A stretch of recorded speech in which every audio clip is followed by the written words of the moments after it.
Our speaker for today is someone we love and know and are so glad is amongst us, and always has these great stories to share. And so she's going to tell us more about attention. So here is Reverend Joyce Zorger. All right. Thank you. Thank you. Bye. Jean, you just about did my talk.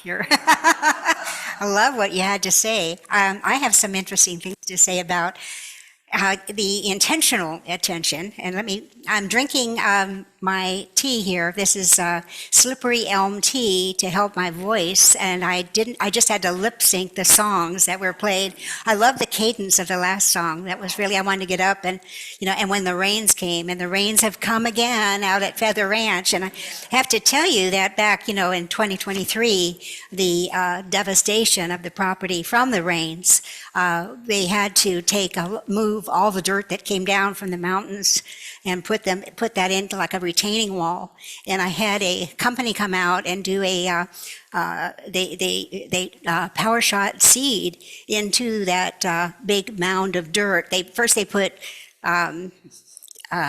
what is that called? Jute. 170 feet of jute on that big mountain retaining wall. And then they hydro shot seed. And the seeds were supposed to be rye, California poppy, and lupin. And I couldn't wait for the spring to see these flowers. All I see is ryegrass about this tall. And I'm thinking I might be allergic to the ryegrass.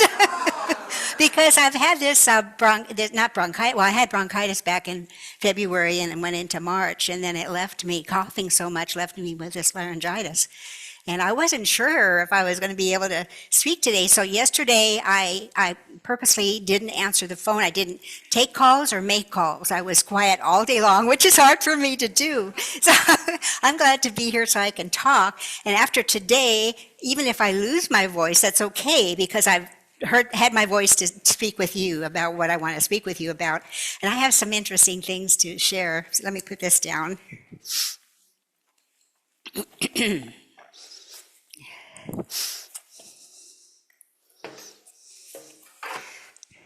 Yeah, this is what I said here. Have you ever been told to pay attention?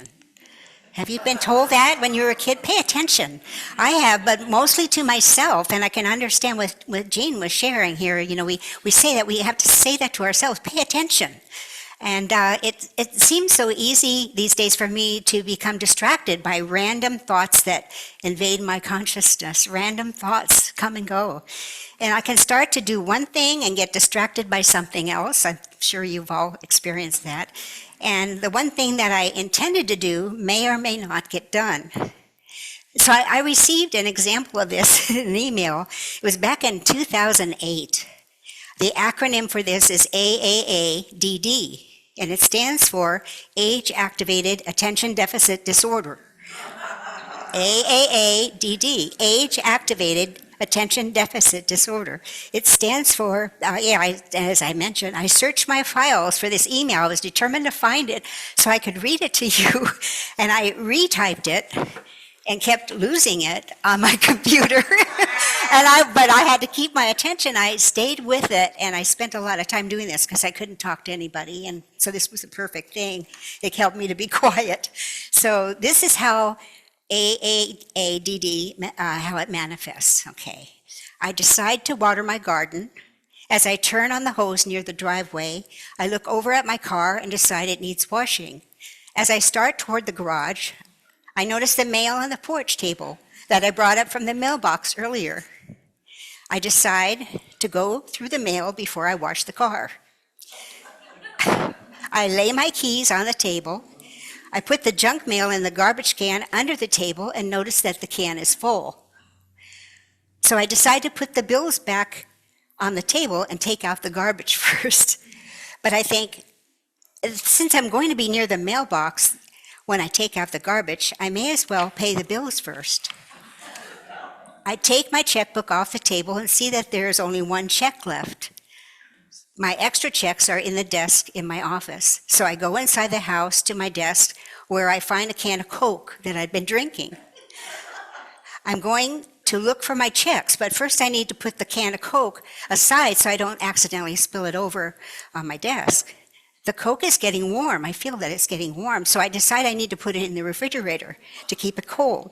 As I head toward the kitchen with the Coke, the vase of flowers on the counter catches my eye, and they need water. So this is like my life. It's not exactly the same sequence.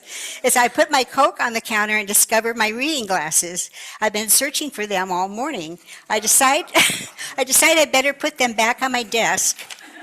But first I'm going to water the flowers. I set my glasses back down on the counter, fill a container with water, and suddenly spot the TV remote. Someone left it on the kitchen table. I realize that tonight when I go to watch TV, I'll be looking for the remote, but I won't remember that it's on the kitchen table, so I decide to put it back in the den where it belongs. But I haven't watered the flowers yet. I pour water in the flowers, but quite a bit spills on the floor. So I set the remote back on the table and I get some towels and wipe up the spill. Then I head down the hall trying to remember what I was planning to do. At the end of the day, the car isn't washed, the bills aren't paid, there's a warm can of Coke sitting on the counter, the flowers don't have enough water, there is still only one check in my checkbook, I can't find the remote, I can't find my glasses, and I don't remember what I did with the car keys. Then when I try to figure out why nothing got done today, I'm really baffled because I know I was busy all day. And I'm really tired. I realize this is a serious problem and I'll try to get some help for it, but first I'll check my mail. I love that. When I got this back in 2008, and I said to myself, wow, where am I here? I thought this is really funny, and I received it, like I said, in 2008. That was 16 years ago. I was the sweet age of 70, not 17, but 70. Only 5 years older than my oldest daughter is now, and that's pretty scary. She's applying for Medicare, and that puts me in a think like, well, perhaps I am getting older. I don't want to accept that, though. Only 5 years older than my oldest daughter. Now, after rereading in preparation for my talk this morning, I find that up until now, this could be true, because that's what I think we all kind of maybe could relate to that, things that we start to do and then see something else and start to do that and then remember. I am really good at writing notes to myself, and I have had to do that a lot these days and post them in my kitchen. I especially have a special place where I post my notes to remind me to have intentional attention to what I need to do, and those notes cause me to have that intentional attention. So our theme for this month, as you know, and for April is attention. An excellent article on this theme appears in this month's Unity newsletter. I don't know if you've read that yet, but it was fascinating. If you haven't read it, you need to read it. It's really good.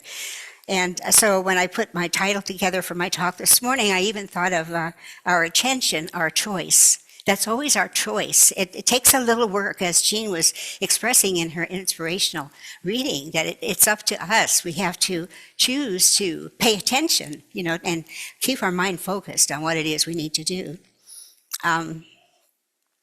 My word for this year, I think I shared this before back in February, that on the stone that we did, the white stone, we had a word for last year, and that was regret. I let that go. And the word for this year was wisdom. So that's what I focus on more and more, is trying to gain wisdom in my life. And I saw something that I really liked, and I didn't bring it, but I wanted to. I had it written down that I wanted to bring it to share with you, but I left it at home. But that was my intention, to share it with you. It was so wise. And I need to get wiser all the time. Because I need to learn how to, I know we're all on a process. This is all, life is a learning process. And we go through I read something that was really, and I also left that at home. But anyway, I'm glad to be here and be able to still talk. I have to say that what we concentrate on is attention, and this is done through intention and the willingness to hold thought centered until the form appears. That's what Ernest Holmes has to say. Let me read that again. What we concentrate on is attention. This is done through intention and the willingness to hold our thought centered until the form appears. And that's up to each one of us to have that, bless you, to have that within you, to know that, hey, this is important, pay attention. To concentrate means, bless you too, to concentrate means you're interfering with my attention. This is an example, right? But bless you anyway. To concentrate means to bring to a center, and in mental science, it means focusing the mental attention on some definite and desired thought, image, idea, thing, or outcome. Where we place our attention is our choice. The thought having I love this word, elevated state of consciousness. To have an elevated state of consciousness is up to us to elevate our consciousness so that we can focus better. It catches my attention. We all have heard of the phrase, where attention goes, energy. Where attention goes, energy flows. So where our attention goes, that's where our energy is focused and goes. It's always my choice. It's up to me to be intentional in this practice, to be aware of my thoughts and my action. Pay attention, Joyce. I say that to myself. Pay attention, Joyce, when I'm wandering through my house doing one thing and not accomplishing what I had intended to do, and then forgetting what I had intended to do. But I don't think it's maybe it is age-activated attention deficit disorder, but I won't accept that, because I think we all have a lot of memories that get in our way as we're aging, going through the aging process. And sometimes these memories, we'll see something, it reminds us of something else, and it's normal. I want to say it's normal, because I'm saying to myself, this is normal, Joyce, it's okay to do this. Okay, so I gotta have another sip of my tea. This is... I like seeing myself up there. I just noticed me. Okay. My attention is getting diverted. This is an example of age-related attention deficit disorder. I'm giving you a perfect example of this in my talk today, so I hope you understand. Okay, I am doing the best I can. I would like to speak. Well, I'm doing fine, aren't I? Aren't I? I am. Thank you. Yes. Thank you. I love this Unity community. I feel so welcome here. And I hope, Colleen, I hope you come back again. You'll love being here each Sunday, because yeah, right. This is what it's all about, where we support each other. And anyway, when we celebrate birthdays, my birthday's this month. I'm happy about that. So many April birthdays, my goodness. And it's a good time to be born in April, the springtime, spring forth, you know. Okay, so where am I here? Okay, I talked about the elevated state of consciousness, and I told myself to pay attention. Okay, pay attention, Joyce. Ernest Holmes tells me, never look at that which you never wish to experience. And to me, that's good wisdom. Don't look at that you don't want to experience. He also tells me to never limit my view of life by my past experiences. That's something to remember too, and pay attention to. The possibilities of life are inherent within the capacity to imagine that life is backed by the power to produce this imagery or divine imagination. And last February, I talked on imagination, February's theme. Imagination is our superpower. It can create for us a life of heaven or hell. When we imagine in our mind something awful is going to happen, if we, you have that feeling, and we just have to be careful. Cancel. This is not the truth of who I am. I like to say that. I say that often to myself. We use this power in a positive or negative way, and that's the choice is ours. And I love my name Joyce, because it's Joyce with a choice, and I know I'm always at choice. Each one of us is that choice. We make that choice. Paying attention, I like this too. Paying attention is a sincere form of generosity. These words are a reminder to us in our April, I love that April newsletter. There was a sweet picture of a bird in flight, and it caught the attention of a little child, and the child is just mesmerized by that bird in flight. Talk about attention. And so my dog Toby, when I take him out for exercise, he totally gets fixated on a smell or a sound or a sight, and I can't get his attention. He is just totally fixated on that. And that's where I lost part of my voice, is yelling at him, Toby, come. Toby, come. And he's out there just looking at something. And Lucy, she catches a gopher every day because the ground is wet and the gophers are easy to dig up. And so that's her job these days. I hear her barking out there in the field, and I know she's got a gopher that she's terrorizing, and soon there'll be no more barking because she'll be eating the gopher. And she eats the gopher. And I hate that. Lucy eats the gopher. So I don't have to feed her as much breakfast or dinner. I save on dog food. Okay. Okay, so I'm saying that you've got to meet Toby and Lucy. One of these days I'll bring them here. Reverend Brian keeps asking me to bring them here. I don't dare do that. We must also be a good word watcher. I used to be a whale watcher. I used to be a docent on whale watch boats down in Newport Beach, and I love that word, thought watcher. To be a thought watcher now, I'm not doing whale watching anymore, but I'm a thought watcher. I monitor my thoughts and my words, and when we have words or thoughts, like I said, we can do what we feel. If it's not for our highest and best good, we can recognize that and say, cancel. This is not the truth of my being. This is not the truth of who I am. Cancel that thought. So in closing, I remind myself and each one of us these words written in our Unity newsletter. Let us become masters of our attention, co-creators with the universe, and manifest the vibrant futures that lie within our power to imagine. And I add a well-lived life. And I have to tell you, I am reading a book. It's by Dr. Gladys. She is a doctor. She wrote this book when she was 102 years old. And Chris, you have to read this book because you're such a good advocate for aging gracefully, and you would love this woman's story. And it's very new thought, ancient wisdom. It's really powerful. And I was lent the book by a friend, and she said I could keep it because she bought another one. And I totally love this book, and I'll probably keep it around and reread it because it does me a lot of good to remind me. So read the Unity newsletter if you haven't read it.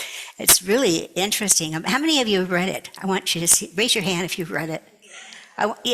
There's someone that takes a lot of time to put that together, and oh yeah, I'm glad I asked that question, right?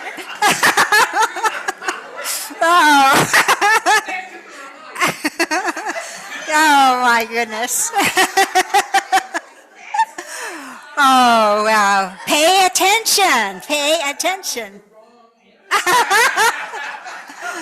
Oh, I'm so sorry, Reverend Brian. I know you took a lot of time putting that together.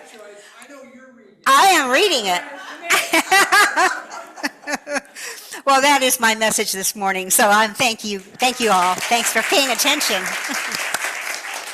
Wow.